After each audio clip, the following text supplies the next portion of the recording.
বৃদ্ধা বয়সে স্বামীর ভালোবাসা পহেলা বৈশাখ উপলক্ষে কি কি নিয়ে আসলো, মানে মেঘ না চাইতেই বৃষ্টি, সেই অবস্থা হয়েছে। তো এই যে স্বামী গেছিল পয়লা বৈশাখে মানে একটা প্রোগ্রামে, তো এইগুলা কিনে নিয়ে আসছে। তা একটা মানে অলৌকিক ব্যাপার, ফুল নিয়ে আসছে। আমি ফুল পছন্দ করি, সব থেকে হচ্ছে আমার পছন্দের জিনিস। আর এই যে মানে বরের টাকা কিন্তু আজকে আমাকে গিফট দিতে যে পকেট ফাঁকাই হয়ে গেছে মনে হয়।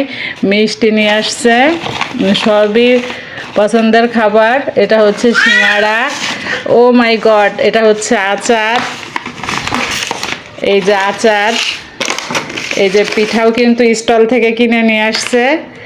আর এটার মধ্যে কি, এটার মধ্যে এর মধ্যে পিঠার কাঠ কই খেলনা, এই যে খেলনার জিনিসও নিয়ে আসছে।